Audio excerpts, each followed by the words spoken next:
Tout de suite, le journal.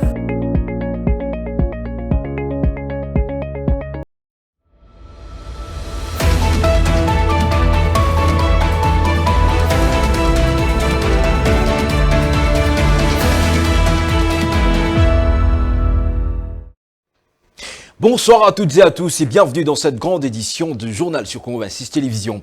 Dans le temps fort de l'actualité, commémoration du génocide congolais, plus qu'un souvenir, un véritable rétroviseur brandi pour exiger enfin la justice et la vérité. Les mouvements de cérémonie a été présidé dimanche par le chef de l'État au mémorial du Génocide à Kinshasa. Affaire de décès Vali Amissi, du nouveau dans l'enquête sur la disparition tragique. Le principal succès est interpellé par les forces de l'ordre à Brazzaville. Et puis en sport, football et perspective avec la CAN 2027, le pays organisateur sont déjà à pied d'œuvre pour répondre aux exigences de la Confédération africaine de football. C'est tout pour le sommaire, le développement c'est tout de suite. 2 août 2026, la République démocratique du Congo s'est souvenue de ces millions de morts, victimes des violences liées au conflit, des crimes de guerre et des crimes contre l'humanité, l'exploitation illicite de ses ressources naturelles dont elle est victime depuis 30 ans. À Kinshasa, face à l'auguste assemblée et aux survivants de la guerre, le président de la République, chef de l'État Félix Tshisekedi, a insisté sur la justice, la lutte contre l'impunité et la paix durable bien avant de se recueillir devant le mémorial du Génocide. Ebenezer Bwangawe Namoyo et Stone Pascal Moukouna étaient sur place. À l'âge de 5 ans, je devrais étudier, je devrais jouer, je devrais rire. Mais moi, j'ai connu le pire. Voilà. Aujourd'hui, je ne saurais pas dire tout ce qui m'est arrivé suite à l'émotion. Mais je vous dis que je suis une preuve, je suis un témoin, je suis une victime que la guerre existe à l'est du pays. Lui, c'est John, âgé alors de 5 ans, une des victimes sur une liste exhaustive du génocide congolais dont les cicatrices sur son corps présentent son histoire aussi douloureuse avant même qu'elle ne soit racontée. 24 ans plus tard, une voix brise le silence et refuse de sombrer dans l'oubli des actes criminels à l'occasion de la journée nationale du génocide congolais pour des fins économiques, Génocide, célébrée à Kinshasa. Un récit qui a fondu l'Assemblée en larmes, devant laquelle le président de la République a réaffirmé sa détermination à faire reconnaître les souffrances endurées tout en faisant avancer l'œuvre de la justice. À travers le Génocide, l'État prend un engagement fondamental, ne laisser aucune souffrance congolaise sombrer dans l'indifférence, aucun crime se dissoudre dans l'oubli, aucune victime être ensevelie une seconde fois sous le silence de l'histoire. Cette commémoration n'est dirigée contre aucun peuple.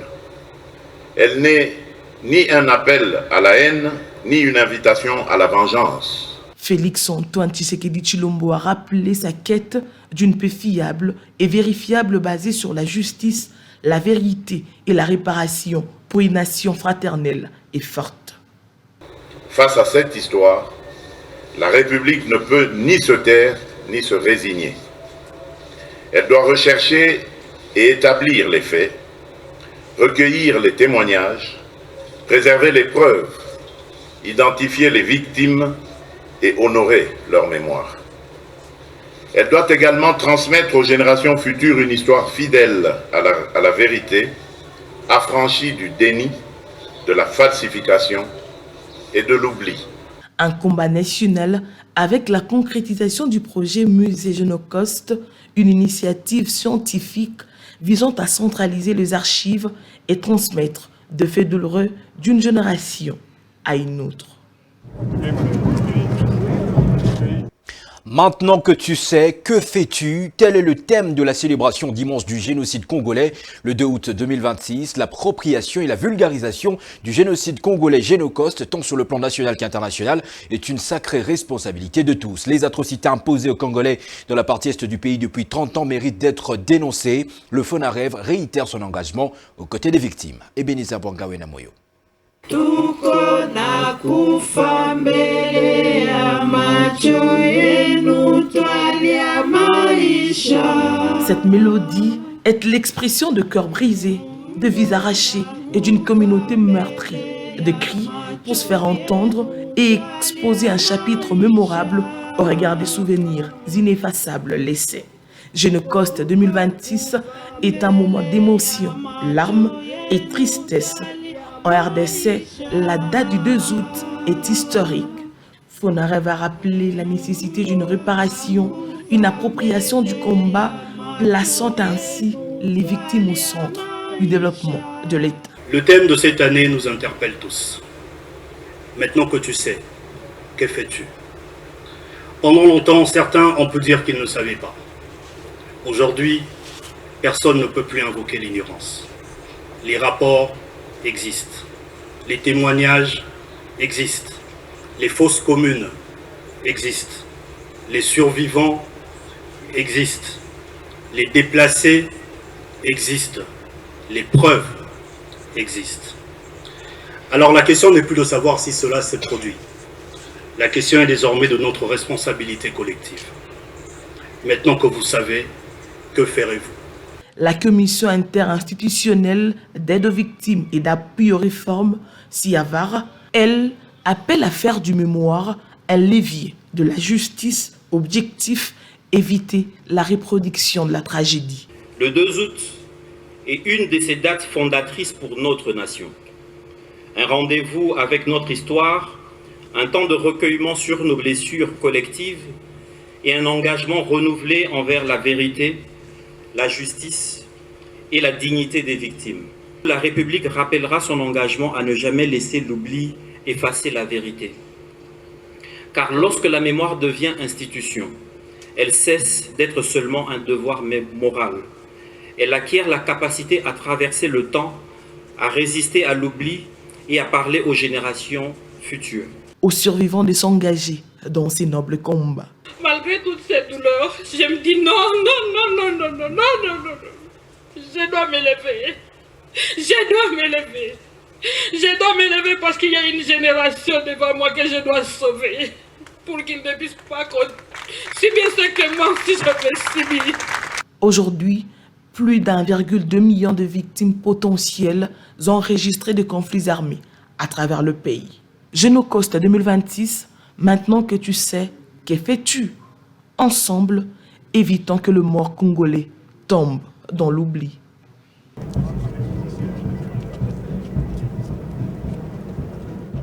Dans la ville d'Uvira, la province du Sud Kivu a commémoré dimanche 2 août 2026 la journée nationale du Génocost, dédiée à la célébration de millions de Congolais victimes des violences et des conflits armés.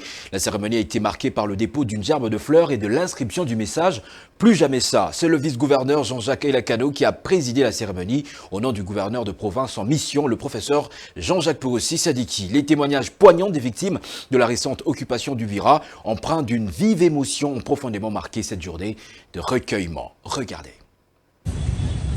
Une gerbe de fleurs déposée en mémoire des victimes, puis ces 3 mots inscrits sur le mur des millions.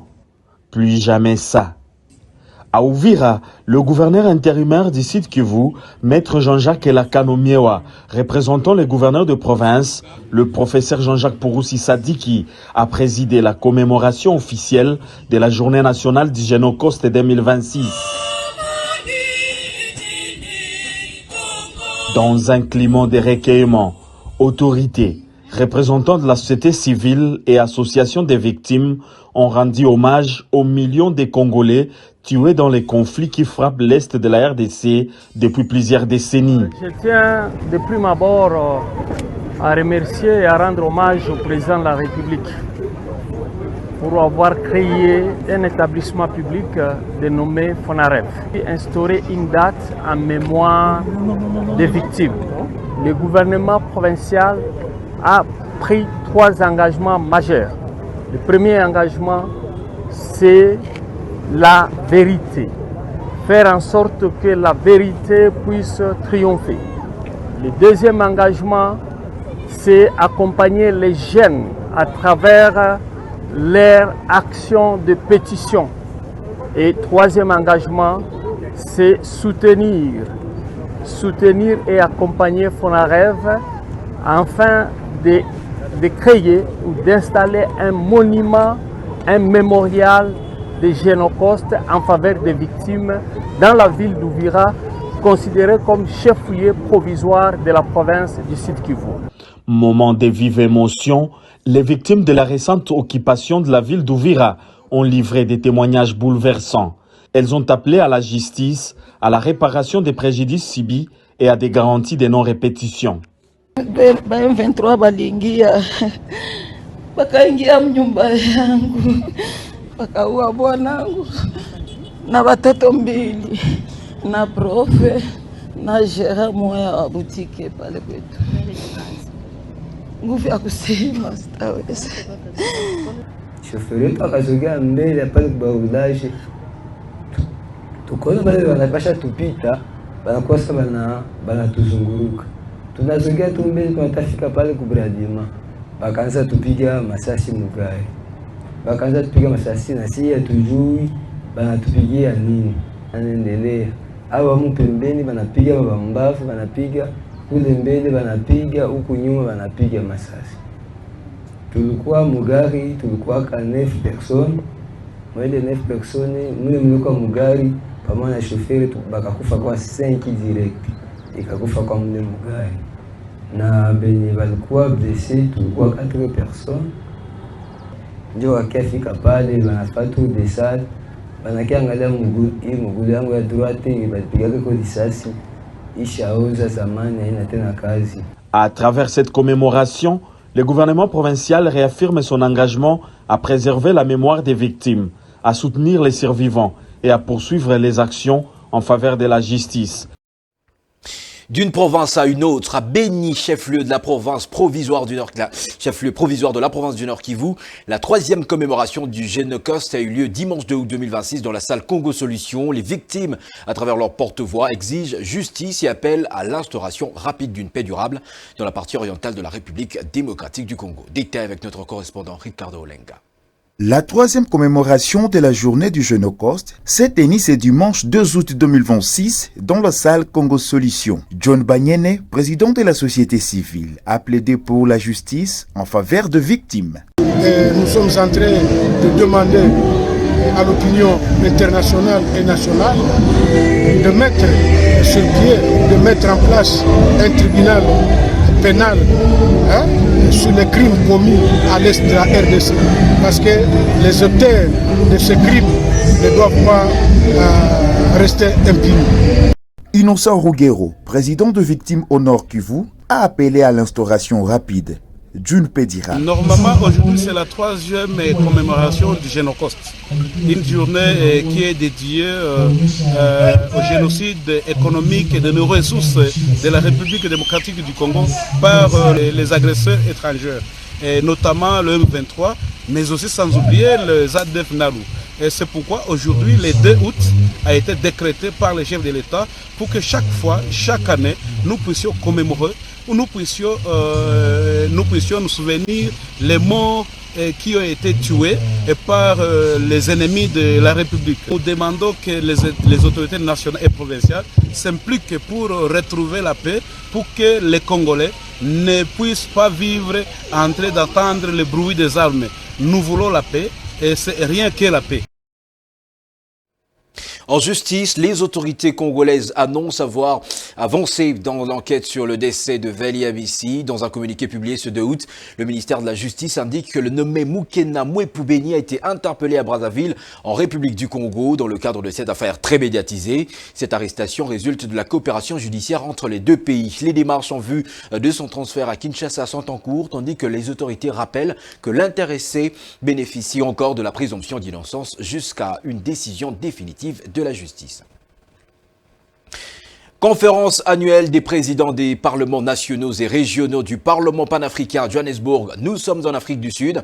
Le président de l'Assemblée nationale de la République démocratique du Congo a mené une intense activité diplomatique portant haut la voix de la République démocratique du Congo sur les grandes priorités du continent. Devant ses homologues africains, Aimé Boji Sangara a présenté les 2 projets phares par lesquels la République démocratique du Congo, sous l'impulsion du président de la République Félix-Antoine Tshisekedi Tshilombo, entend contribuer à des résolutions pour une Afrique forte et dominante. Suivez.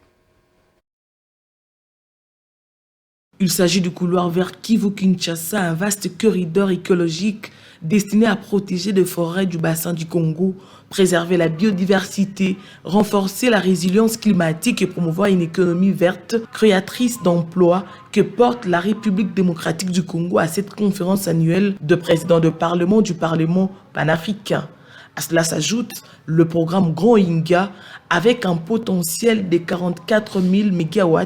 Ce projet est appelé à accélérer l'industrialisation de la RDC tout en répondant aux besoins énergétiques de plusieurs pays africains, notamment l'Afrique du Sud. Le couloir vert Kivu-Kinshasa s'inscrit directement dans les objectifs du programme d'action sur le climat en Afrique et de l'agenda 2063. Il constitue même l'un des projets africains les plus ambitieux en matière de développement durable.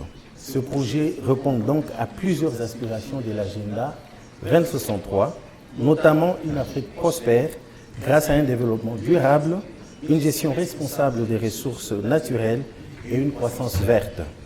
Le deuxième projet concerne l'accès à l'énergie. À ce sujet, je voudrais ici rappeler que l'accès à l'énergie n'est pas un objectif de l'agenda 2063. Il en est l'une des conditions fondamentales de réalisation.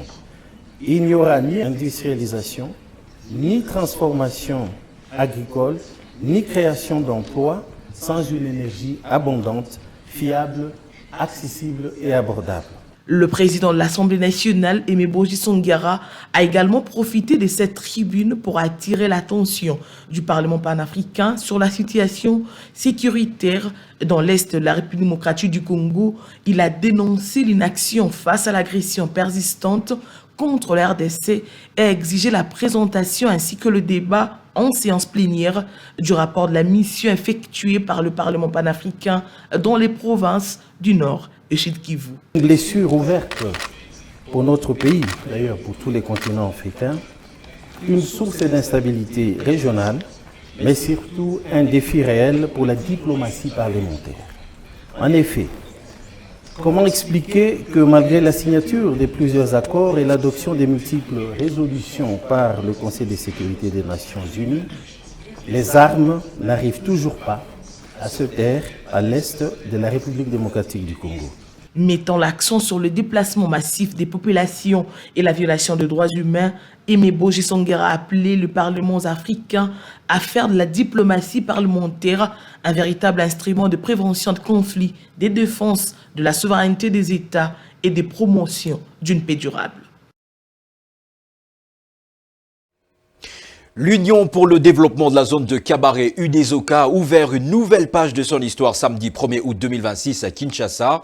Au cours d'une cérémonie réunissant les membres de la mutualité et plusieurs invités, l'association a procédé à l'investiture de son nouveau comité qui a présenté un plan d'action stratégique axé sur 8 priorités de développement et procédé en même temps au lancement de son site internet dédié à la promotion de l'histoire et de la culture du peuple Bashi. Gloire Kitogami Tatano et Jean-René Nkossi ont assisté à cette cérémonie pour le compte de Congo 26 Télévision. Regardez.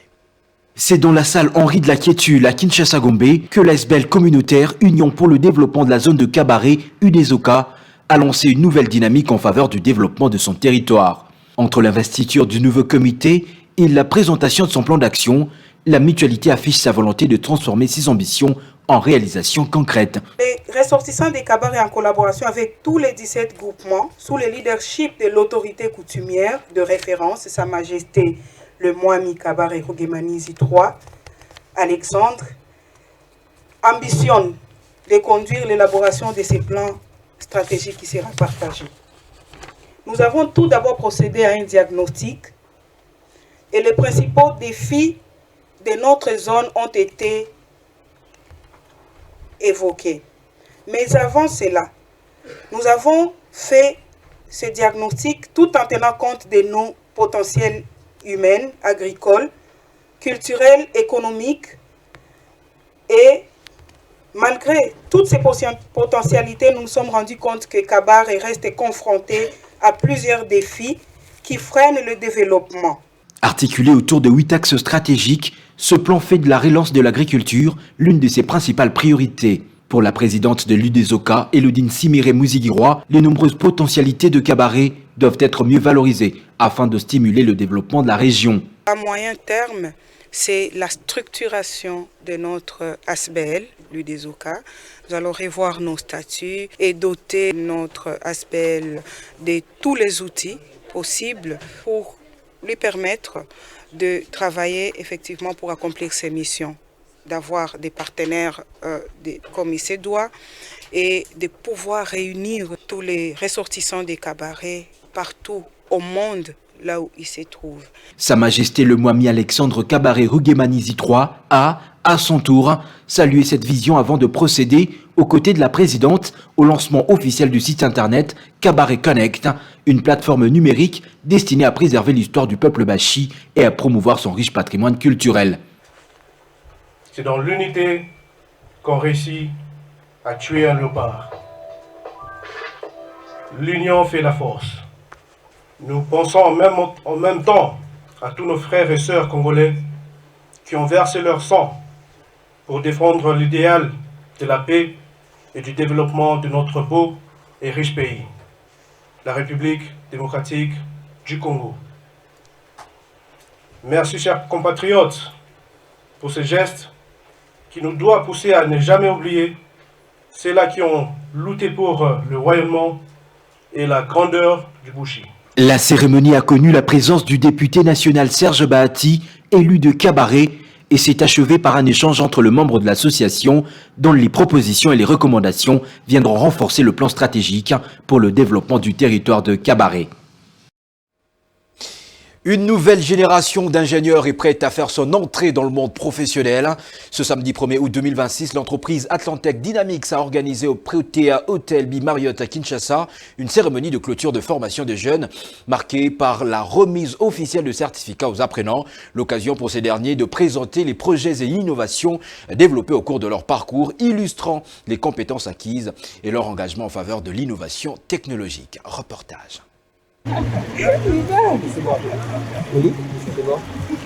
Entre présentation, projection, démonstration de projets en direct et remise solennelle des certificats, l'émotion était palpable. S'il y a un obstacle, le projet va éviter et va essayer de tourner ou reculer. Atlantec Dynamics, qui est un espace dédié à la formation, la sensibilisation et la vulgarisation des nouvelles technologies, a tenu sa promesse, celle de faire des NTIC, un outil d'autonomisation avec des programmes conçus pour combler l'écart entre la théorie académique et les exigences de terrain. Atlantec Dynamics est une entreprise qui œuvre dans l'ingénierie mécatronique, notamment la mécanique, l'électronique, l'informatique et l'automatique. Nous accompagnons des projets dans le domaine de l'IoT, de l'informatique avec intelligence artificielle, de la domotique et de tout ce qui est conception assistée par ordinateur. Dans un espace pensé pour expérimenter, manipuler et imaginer, les apprenants ont été formés à plusieurs domaines clés avec comme mission de créer un cadre pour la créativité afin que la jeunesse développe l'esprit d'initiative. Il était les seuls, on va dire, étudiants subsahariens de sa faculté par rapport à la spécialisation de robotique. Et suite à ce constat, il a pris la ferme décision que lorsqu'il va rentrer au pays, il va mettre en place une structure comme celle-ci qui va donner un cadre aux jeunes Congolais et pourquoi pas africains pour qu'ils puissent expérimenter les nouvelles technologies et surtout être sans complexe. Soulignant que le but d'Atlantec Dynamics n'est pas seulement d'apprendre un code ou de monter un circuit, mais aussi d'allier la formation aux réalités du monde professionnel. En tant qu'étudiant à Atlantec Dynamics, j'ai appris comment des choses incroyables comme construire un robot, comment utiliser, comment coder, et comment créer des applications et des jeux, comment découper la base d'un robot. C'était une incroyable saison pour moi en tant qu'étudiant à Atlantec. J'espère que vous aussi, vous pouvez contribuer à cet événement avec moi l'année prochaine. La cérémonie a donc été plus qu'une remise de certificats. Ce fut une vitrine. Les élèves ont présenté et démontré leurs propres projets, preuve que l'idée peut se transformer en solution concrète, d'où l'ambitieuse vision de l'entreprise qui est celle de mettre en place un véritable pôle technologique capable de représenter la RDC sur les grandes scènes internationales. En clôturant son allocution, Madame Mariam Balela la rappelait. Ces derniers instants marquent la fin d'une formation, mais le début d'une responsabilité, celle de bâtir.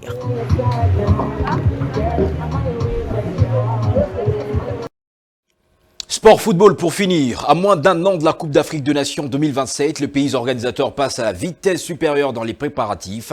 Entre la réhabilitation et la modernisation de stades appelés à accueillir la compétition, les travaux s'intensifient afin de répondre aux exigences de la Confédération africaine de football. L'objectif est clair, livrer des infrastructures conformes aux standards internationaux et garantir le succès de cette compétition de football du continent, la grande fête du football africain. Suivez.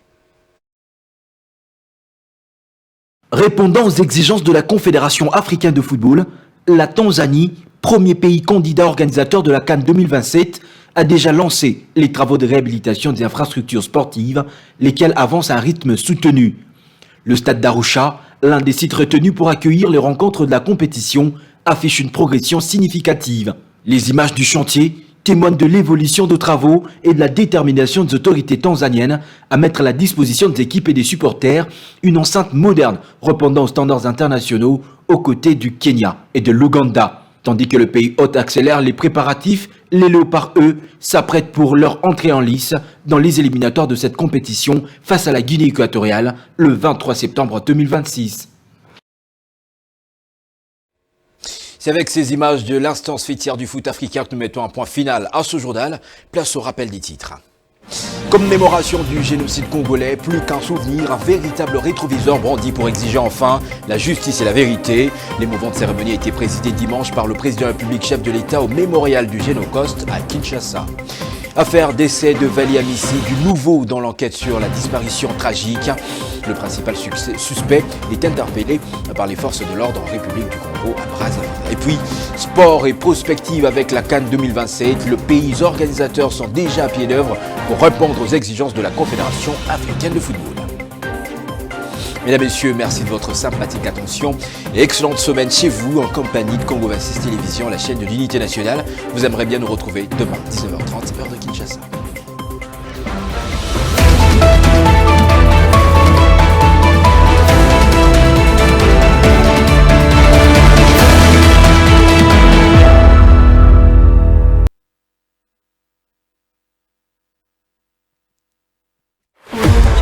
Nous devons transformer